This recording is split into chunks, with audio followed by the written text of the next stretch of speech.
Absolutely. From here, we head to the nation's capital, Abuja, where our security consultant is standing by. Ademola Adetuberu is always sitting and waiting, always on guard. Mr. Adetuberu, thank you so much for coming on the program. Can you hear me, Mr. Adetuberu? I can hear you loud and clear. Okay, fantastic. I hear you loud and clear. All right, so let's get started with, we just spoke with somebody who is at the vanguard of ensuring that families are safe when it comes to the use of drugs and all of that. I know that we want to talk about strengthening community safety and all of those things, but maybe you can get one or two comments when it comes to what you've observed in terms of children using drugs before we get to the nitty-gritty of how to prevent crime in neighborhood. Okay, thank you so much for that, and thank you for the last speaker. I think he hit a point when he said that parents should be more concerned about what's happening to their children, which is very true what he said, that when a child starts to withdraw, starts to stay in his room alone or a room alone, starts to not to mix with the family, definitely that's a signal, that's a point that something is going on. So if parent has a lot to do in shaping the community and the country globally. So if every parent, take up their responsibility by checking their children, their ward, then I'm sure we're going to be raising greater future leaders for our country tomorrow. If not, if we neglect that, then we have issues at our hand. All right, Mr. Adetuberu, let's get to the core of our conversation. How do we prevent crime around our neighborhood? So what tips do you have for us today? Thank you so much for having me once again. So today we are looking at preventing crime in our neighborhood. And how do we do that? The first thing I would like to say is, what is Neighborhood Watch? Neighborhood Watch is an initiative. It's a community-led security initiative in crime prevention, set up by the community, not the police, by the community first, to share intel amongst themselves, watch out for suspicious activities, report all of this kind of intel, then collaborate, pass it on to law enforcement agency. So I have some tips for us today, and how do we strengthen Neighborhood Watch? The first thing I'm going to be saying, how do we strengthen Neighborhood Watch programs? I would like to encourage every community to form a Neighborhood Watch program in their community. You want to form a Neighborhood Watch. It's not the government that will do that for us. This is our responsibility. So form and organize a watch group. And how do you do that? Establish a structured neighborhood watch with clear roles for residents. The next thing that is so important that every community wants to also pay attention to is you want to make use of technology. You want to use technology like WhatsApp, like Telegram, community safety apps. You want to put yourself in this kind of, in this kind of groups where you can immediately share intel, real-time intel amongst yourself. During the day, at night, it's so important, for communities to take advantage of technology. The next thing that is so important for communities to do also is, these are responsibilities of the community. Another responsibility is patrol and check-ins. Patrols and check-ins. It's the responsibility first of the community to ensure their community is safe. So you want to have volunteers, and if you can, hire private security, to do patrols for your community. Check spots, very important spots, especially at night. You want to pay attention to who is entering your community, what are they doing in your community, who is the new person. You want to pay attention to all of that. The next thing that it's so important for all community, to also do is working with the local, working with law enforcement agencies. It's so important, not to just isolate ourselves, because when the chips are down, definitely you have to invite the law enforcement. So it's so important. Every community, should engage local authorities. Lastly, on strengthening Neighborhood Watch is reporting. reporting. We cannot stop talking about reporting. Reporting suspicious activities. Even unsuspicious activities should be reported. Yes, you want to pay attention. Sometimes if you don't watch, you don't see. You just look. And looking, it's been said that eyes that look are many, but eyes that see are few. So it's important we all pay attention to that. The next thing is collaboration with law enforcement agency. Every community should have a system, a way where they collaborate with law enforcement agency. And I'll start with community policing, which means engage police, engage law enforcement agencies in town hall meetings. Engage them in town hall meetings, share your concerns. Share your concerns with law enforcement agencies. Let them know where to come in. Don't hoard information. I was traveling to the north in the course of this week, early part of this week, and I was telling the people that we were together that in this place, when someone enter into this community, we know, people knows. So don't hoard information. Share intel with law enforcement agency. The next thing that community also wants to do is anonymous tip hotlines. You want to have anonymous tip hotlines where people can freely report, and police can also take cue to that, where people can freely report. They can call you and tell you what they've observed, what they have seen, right? And immediately you can take action. The next thing is joint security drills. It's important for community to collaborate with law enforcement agencies by having joint security drills where we come up with case studies, scenarios. What about if you have an active shooter scenario, active shooter situation? How do we handle that, right? So it's important, for the community to collaborate with law enforcement agency when it comes to joint security drills. That would help us to know. I once engaged a particular community sometime last year. I was there far in the north, and I asked the head of security of that community. I asked him, I said, so if all of a sudden some guys drive in with motorbikes or vehicles and they're shooting, pop, pop, pop, pop, what will you do? Guess what the head of security said? He said he was going to run. I said, you are going to do what? The entire community trust, hope, they are on you. And he said he was going to run because they have never thought about it. That what about if it happens? So it's high time community leaders, community engage with law enforcement agency. Let them come up with trainings. Let them come up with how to respond. And it's not only law enforcement agency. You can also walk up to private securities to help give trainings on how to. What's your response? How do you respond if this kind of scenario, happen? The next thing is we also have to use data. Very interesting tips there, Mr. Adetuberu. Pardon me if I may come in. Very interesting. I'd like you to just address two related issues to your line of thought right now, which is the concern about, the trust quotient between the people and, the law enforcement agents. We just bandy the phrase, the police is our friend, but really, is that the thinking of Nigerians that the police is indeed their friend? So how do they, overcome that barrier to engaging law enforcement agents? And then you said some very critical things about community.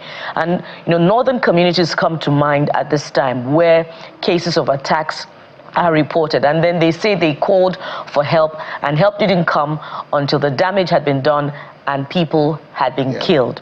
So for those communities, particularly that do not even have police stations within, 300 meters, to quickly get help from, how do they overcome this peculiar challenge?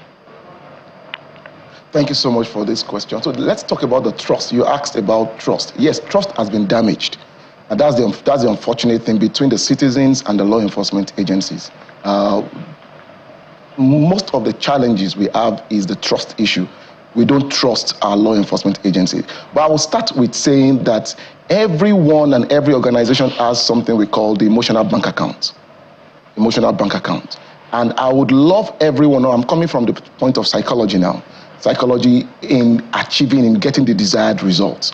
So if you don't care about your law enforcement agency, right, when there are issues, you are not likely to get a quick response from them. It's not supposed to be so, but that's the fact. That's the truth. So I would first say that before issues even arise, the first thing every community should do first is get to know the divisional police division in your community. Get to have a one-on-one relationship with the leadership, with the officers. It doesn't have to be everyone, but at least your representative. Let them get to do that. Engage them, not only when there are issues, even when there are no issues. When you start to build that kind of relationship, honestly, you are likely to get a faster response if there's a need that requires them to step in. Now, to your second question about communities where 300 meters, they don't have divisional police station. What should they do? That's part of the point where every community should also start, their voluntary. It's a voluntary thing. Or if you can't hire a private, if you can't set up a private security, or there's none, you can have a voluntary team that does patrols, and train them. We need to train them about what to do so that eventually they know what to look out for and how to respond. I do hope I've answered your question. Yes, indeed, you have. So in that mix, can there also be engagement with private security firms, for those trainings on those drills? And, what are the implications that, would, come into consideration for those community leaders? Sorry, can you come again? So for those drills, I assume that there must be need to also engage private security firms for trainings, just for them to get that knowledge. And for the community leaders that will be engaging private security firms, what are the considerations that they should be having? Okay, so thank you so much. So the first consideration, not all private security firms are good, up to standard globally on what to do. So the first thing you also want to do is to do your research. You want to do your research on, check their track record. You want to check their track record. You want to check their strength, their capacity, right? Once you pay attention to all of this, what have they done? Then you can, engage them, to ensure your community is safe. So you want to check track record, you want to check their capacity, you want to check what they have done. Make inquiries about them, don't just employ, because we also have some that disguise that they are security, private security, and unfortunately, they are even informants. They are informants to the bandits, they are informants to kidnappers, informants to all of these people, and before you know it, you are inviting the people into your community. So you want to pay a very close attention and to check them properly, before engaging them and bringing them into your community. Mr. Adetube, you also want to see what they've done. Where have they served? What are their client base, right? You want to pay attention to all of that. And then, you can engage them to know about drills. Drills are so important. Drills are so important. All right, before we get to the nitty-gritty of the drills, I just felt like let's provide context to different parts of the country. The challenges of insecurity in the north is slightly different from those in the south. Let's say places like Lagos, for instance, compared to some other places in the north, it's a lot more safer. So is there a special approach if you're profiling this community security position? Because what you have done, for instance, is very effective when it comes to places like some part of the north, but in places like Lagos, where you live inside the next state, you don't even know your next door neighbor. How can this be achieved? Thank you so much. We're in a world where we feel it's demure, not to know your neighbor. But in security, it's wrong. It's wrong. Because your neighbor could be the guy from the north that is doing banditry, and is living in Lagos. So it's so important, the first, I've always said, to everyone that cares to listen, that when you're living in an estate, you don't have to come and knock my door. We don't have to really engage every now and then, but it's so important for the estate leadership, in such communities. Anybody coming into your community, you want to have their KYC, you want to know them. What do they do? If we start to engage all of these, then our value system will be returning back. But if we don't care, if you just say that, oh, someone is blessed, okay, you don't even know how did he get that. You know, you don't care. So it's so important. It's not right in security. Just a moment. Isn't that the responsibility of the landlord? You'll be infringing on somebody's privacy by doing KYC on the person. So how do you go about that? Now, realistically, it's the responsibility of the landlord and the community leadership. We must not leave it only to the landlord. The landlord is there to do business. He's just there to get his rent. So he may not really do due diligence about the person is bringing in. So, but if the landlord knows that the community is going to ask questions about who you are letting into your property, right? Most landlords will start to do the right thing. So we must not leave it, just as, you know, the reason why we have gone so deep into this rut of insecurity is because we left a lot of things, you know, to law enforcement agencies, thinking that as community we don't have any responsibility, not knowing that it's first our responsibility. It's first our responsibility before we bring in the law enforcement, you know, agencies into it. And that's what is called community policing. They are not police in the real facts, right? But they are ensuring that their community is safe. So it's not only we should not leave that only to the landlord, right? Because he's there to make business, he's there to make profit. He wouldn't want his house to be empty. So the community leaders have to start engaging landlord, you know, by submitting KYC. We want to know the person. You want to know where he works. You want to know the family he has. You want to get guarantors. Okay. If we start to do this, they do this abroad. They do this, you know, outside in the developed countries. In developed countries, these are the things that they do. These are how they get to have intel. And before you know it, the neighbor can call the cops, you know, saying that, oh, the person that moved into my neighbor is this, is that. So it's so important, you know, for community leaders to wake up and take up this responsibility, not leave it only to the landlords. Well, thank you so much. Ademola Adetuberu, security consultant, also the chief executive of the Barricade Executive Protection Limited. Thank you for always coming through whenever we call. Thank you. Thank you. Thank you. Thank you. All right, we'll take a quick break. When we come back, we'll switch gears to the arts and culture. Join us again.